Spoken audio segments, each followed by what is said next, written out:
Okay, I'm gonna go and walk around, come back.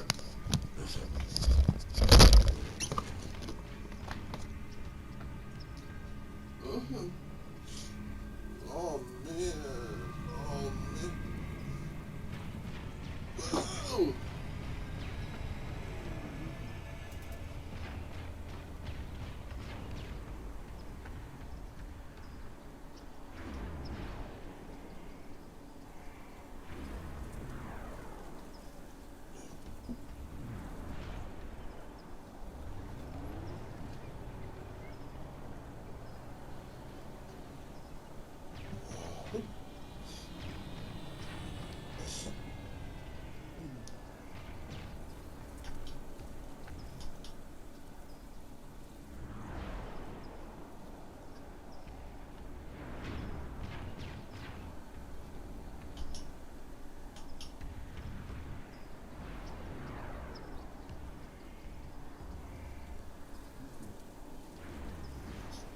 Okay, and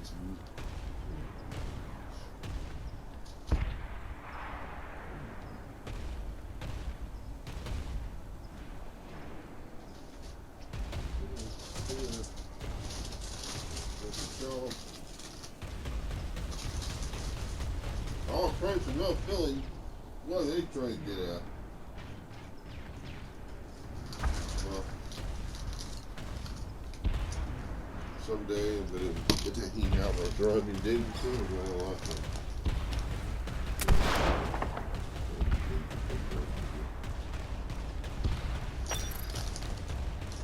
gonna hang out with Michael Hutchins and Rodney Davidson. And who else? Who else was it? John Lennon. I'm hanging out with all those guys.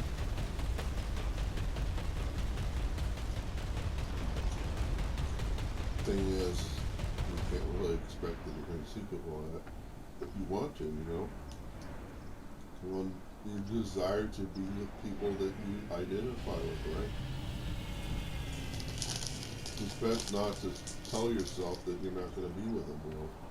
To be pick and choosy about it. It's a good chance you're probably all going to do that.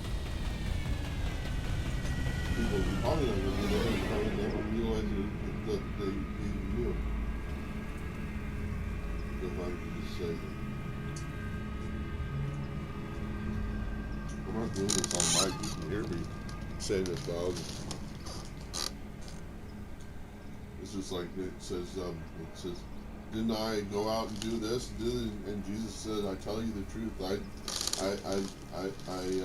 do not know you. That's probably how it's going to be in heaven. Is that people are not going to remember you. It's like you never existed. You know. And that, and so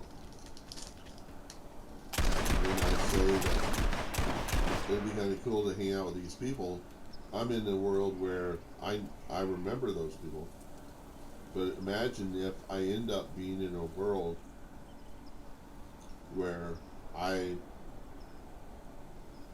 in a world that doesn't remember the people that were in the world when I died.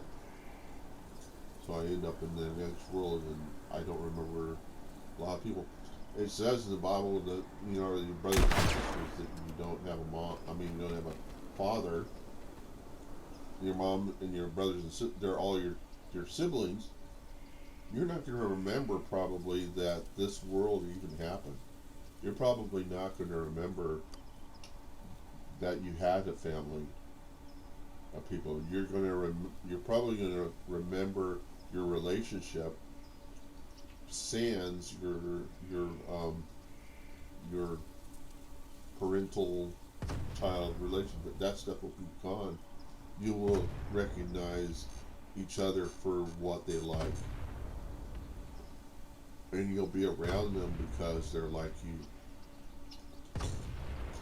And then you'll start to reciprocate the interests of others by seeing what it is, and maybe the crowns that you have on your head that it says in the Bible are going to be like the skills that you are gifted by God to do in that is going to bring satisfaction to the rest of the people is, and people are going to be asking, hey Kieran, why don't you go and sing us a song, because you've got such a great voice. That's probably what's going to happen in heaven. I'm going to be end up singing music or something for people. And now my parents are awake and they're going to church. I can actually sing some music. I can sing about 60 plus songs. Now, this is another reason why I think I'm not in the world I was born into, is that I'm not in the same place I was 10 years ago. The belief that I'm in a special compartment, some could say hell. I think what it is a testing ground. Basically, it's a clone of the entire universe that happened about 20 years ago when the shit hit the fan and 9/11 happened. There's a parallel universe that I would have been in had I'd done different things when I was in NYC and there was no 9/11. Or maybe it's something like that. And I'm undergoing really strange experiences. And so, one of the gifts that I'm getting in this space, which I guess is one of the things they do to you while you're in it, is to give you some satisfaction from being here. One that I'm getting is I'm starting to really understand stuff that I didn't understand before. And I'm starting to do things that I could never do, like memorize songs. I can memorize. If I memorize a song for maybe an hour or two, I will never forget the lyrics, or usually this is the case, I don't forget the lyrics. And so it's just like, wow, if I could have only done this at a younger age, I could have been a star by now. That's a wrong thing to think, because you might come to the realization that who you were as a kid and where you were as a kid is not where you are now.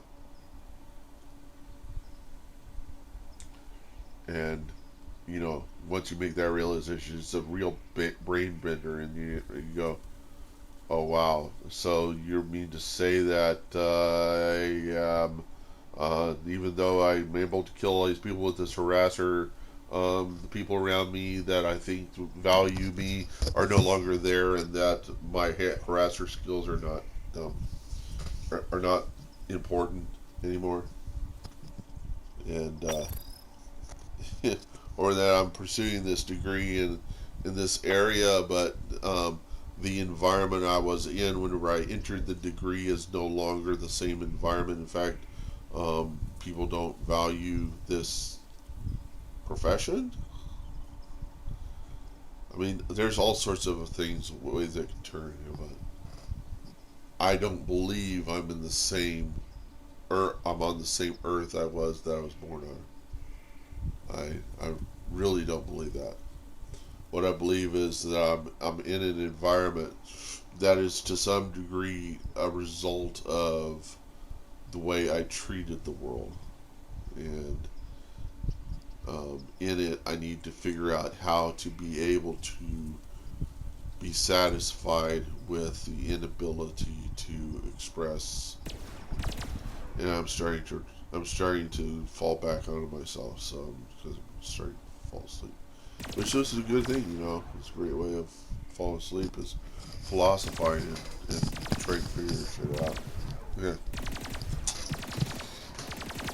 I'll play a game if I can. If I can ever get back to playing the game, man, would that be great?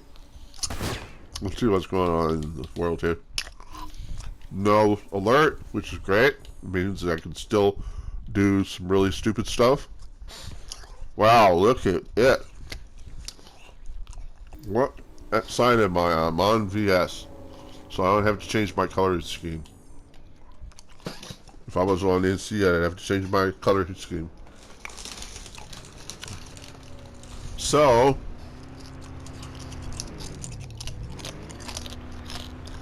we are now being warp gated by TR.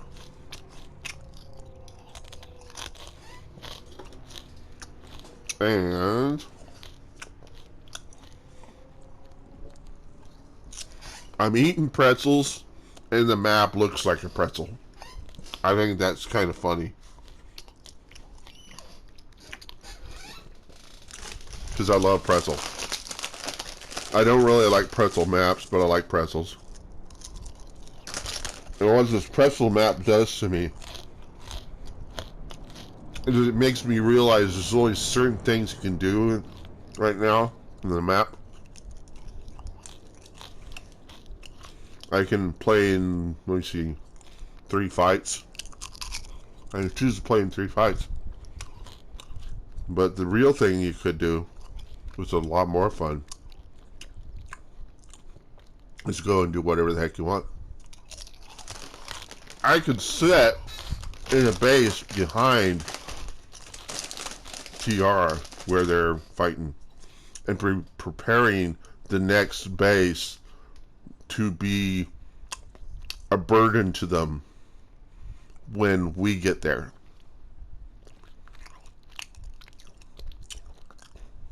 That's what snipers like to do. They like to get in a base, convert all of the cannons and stuff, so that when the enemy gets into it, they're ineffective. Another strategy, knowing that there's a lot of Corsham crystals in an area, that it might attract the enemy to using that to run over your guys. You go in there with a ant as an invisi guy or whatever that might use Corsham, eat up all the Corsham crystals, or at least eat them up to the point to where they aren't completely empty. Then the enemy moves their ants over there to take up the Corsham, and there isn't anything in them.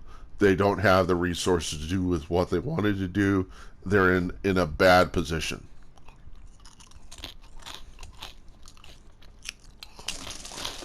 And there are people that say, you just ruined it for me. I'd say, this is war, dude. I am presenting to you the view. This is actually helping people. You're helping them to realize that they can't rely on things being the way they expect them to be in the world whenever they're trying to solve problems. That life is going to throw them a curveball, and they've got to be able to figure out how to deal with it. This is why I up the game. I increased the challenge of the game by giving people all sorts of strategies to dealing with the enemy. Because people want so much this game to be about shooting people. I try to make it into something much more complex, so that it gives them the tools by which to deal with reality. So they come back to the game so much more inspired by all the shit they could do in the game. They're taking back to their reality the tools of thought that are going to permit them to apply themselves in their work and what they need to do in the world, and maybe make it easier on them to do things because this game gives them a challenge. And it's not simple KD. I do not give one damn about KD ratio. If I did, I'd be a sniper.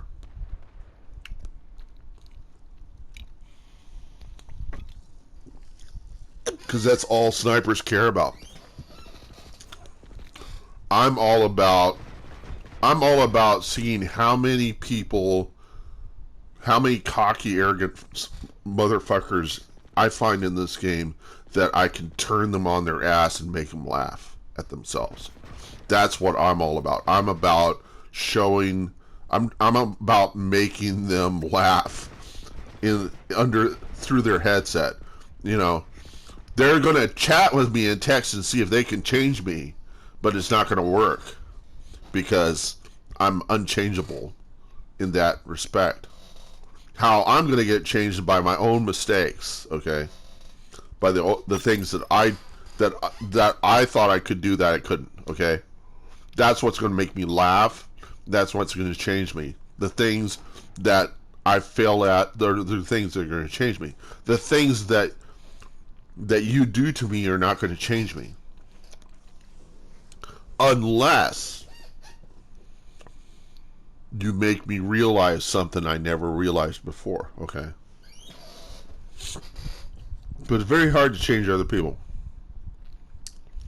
But to present them a challenge, that's to bring out of them the best that they can be.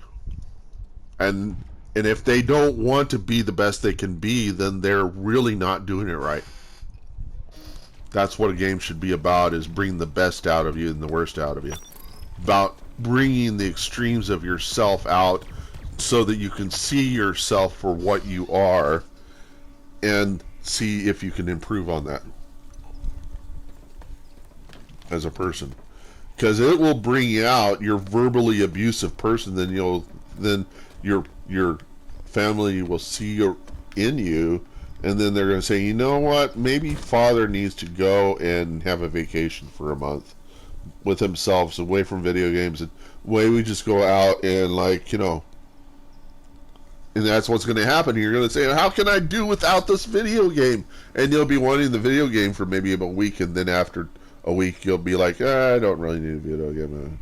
I can have myself some Mai Tais and sit here watching the pool and enjoy the sunshine, and we can go off and do this thing over here. And there are people wanting to do that have been locked up during COVID, that have looked to vacations to solve such things, and now they have all this time and they don't know what to do.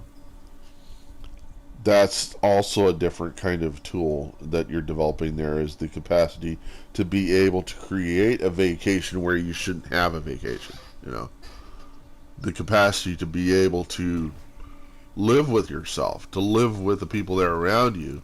That there are some people that have relationships and they're like, man, it's a good thing I get to go to work, because if I had to be home with my spouse, all hell would break loose, and it's so much better that I'm at work, because at least here I don't have that hell to deal with. And when COVID happened, it was just kind of like, fuck.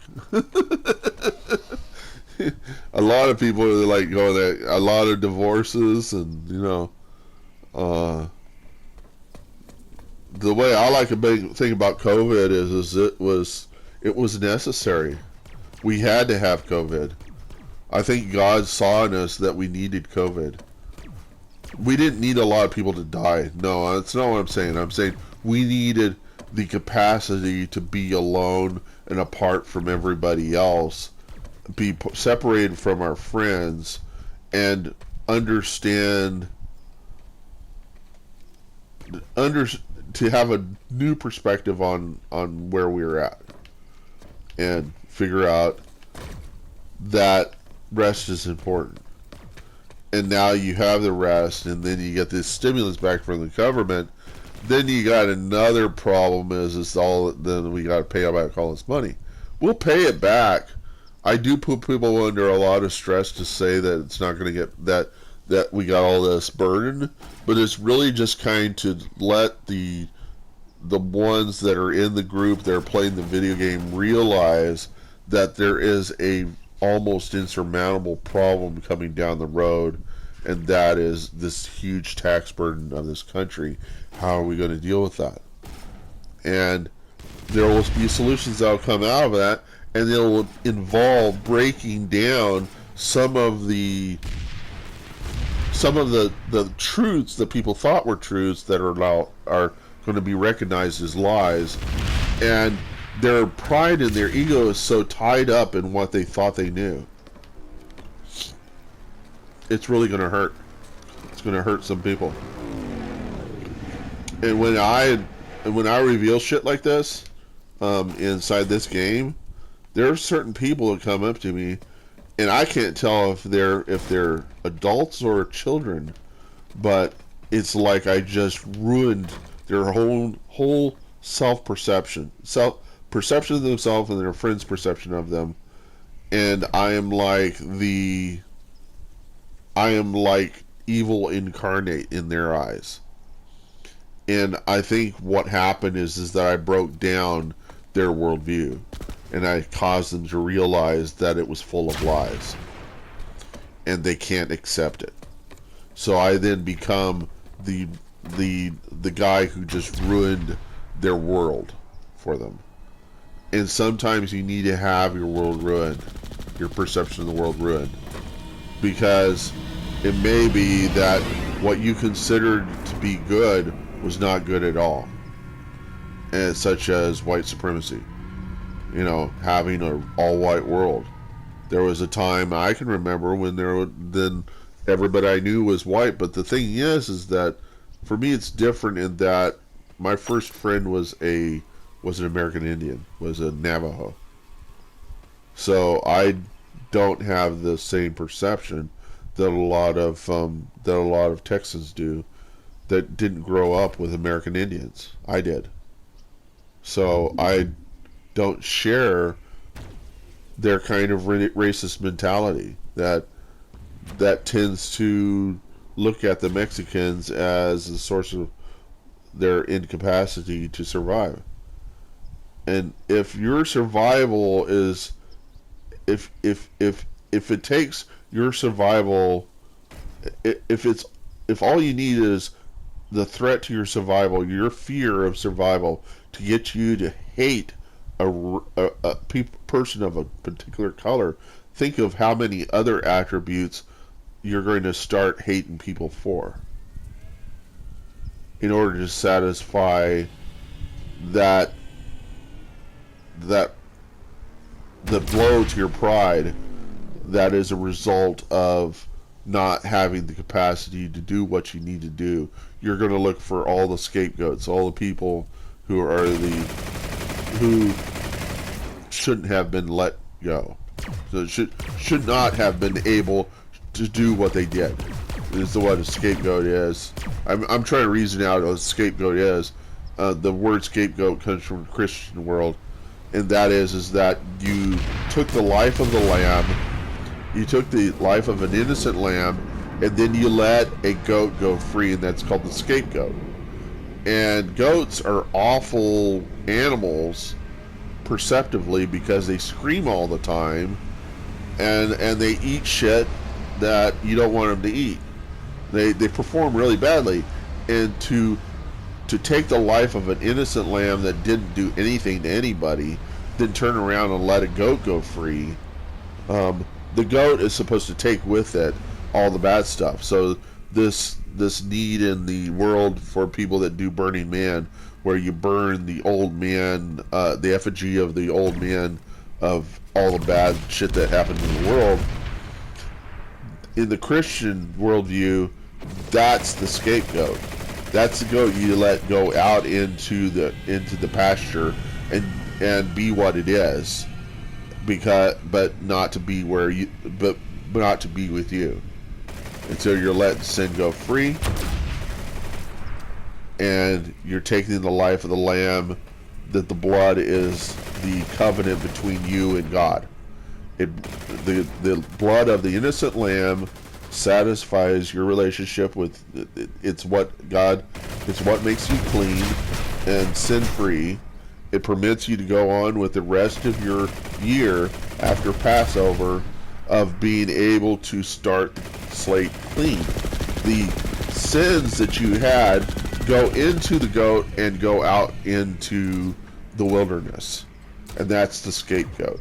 And when you talk about the scapegoat, that's what you're talking about. That's where the word came from. So